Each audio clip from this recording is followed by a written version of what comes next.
Good evening, friends. Let's read our Bible today, friends, in Second Kings chapter 9. Jehu anointed king of Israel. The prophet Elisha summoned a man from the company of the prophets and said to him, Tuck your cloth into your belt, take this flask of oil with you, and go to Ramoth Gilead. When you get there, look for Jehu, son of Jehoshaphat, the son of Nimshi. Go to him, get him away from his companions, and take him into an inner room. And take the flask and pour the oil on his head and declare, This is what the Lord says, I anoint you king over Israel. Then open the door and run, don't delay. So the young man, the prophet, went to Ramoth Gilead. When he arrived, he found the army officers sitting together. I have a message for you, commander, he said. For which of us? Asked Jehu. For you, commander, he replied. Jehu got up and went into the house. And the prophet poured the oil on Jehu's head and declared, This is what the Lord, the God of Israel, says. I anoint you king over the Lord's people, Israel.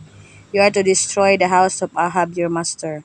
And I will avenge the blood of my servants, the prophet, and the blood of all the Lord's servants shed by Jezebel. The whole house of Ahab will perish. I will cut off from Ahab every last male in Israel, slave or free. I will make the house of Ahab like the house of Jeroboam son of Nebat, and like the house of Baasha son of Ahijah. As for Jezebel, dogs will devour her on the plot of ground at Jezreel, and no one will bury her.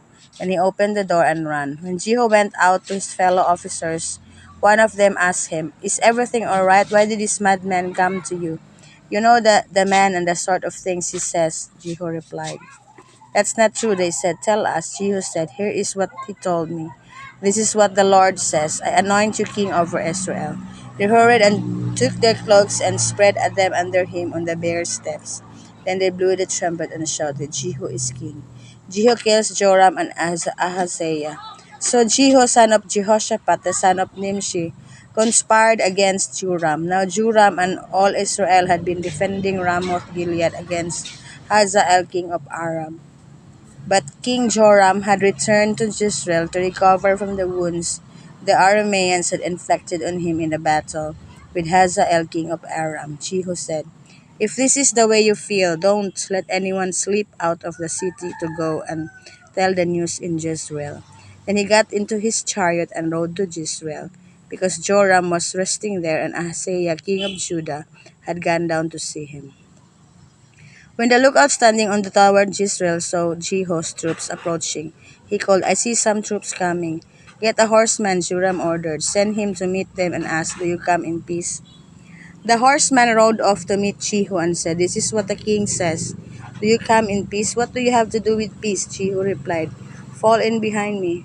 The lookout reported, The messenger has reached them, but he isn't coming back. So the king sent out a second horseman.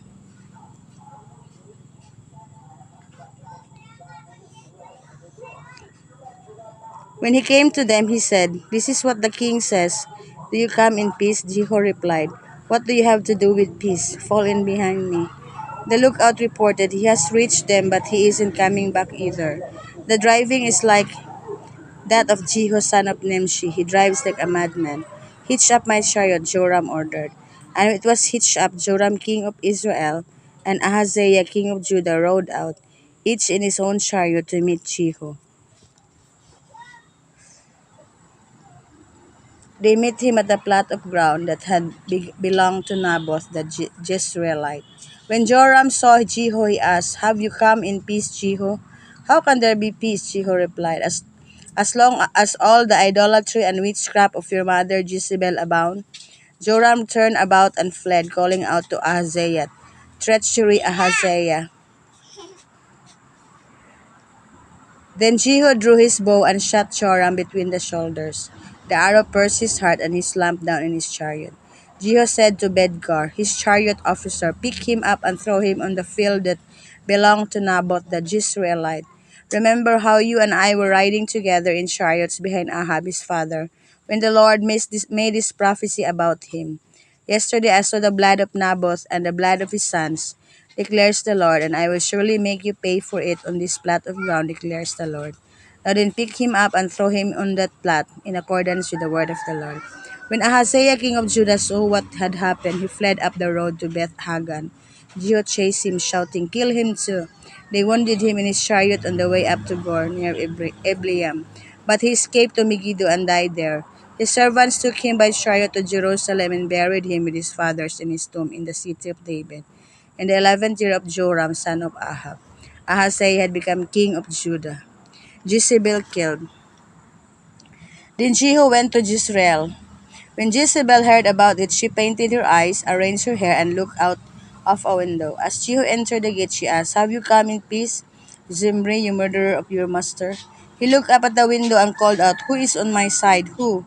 Two or three eunuchs looked down at him. "Threw her down," Jehu said.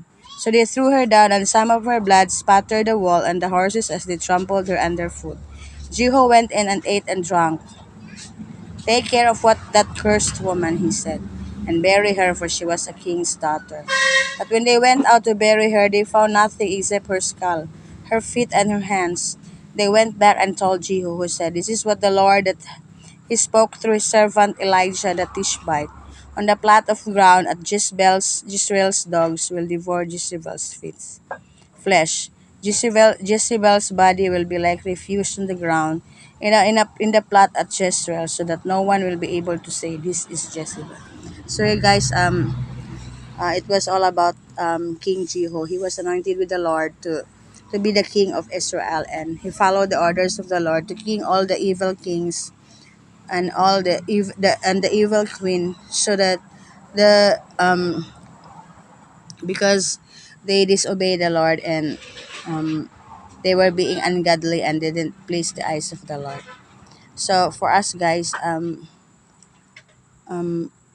we really need to obey what the Lord had said to us, and so that we will be successful in all the things that we do. Whether we are poor or rich, we really need to follow the plans of the Lord for our lives, so that we will have a good life. God bless and good evening.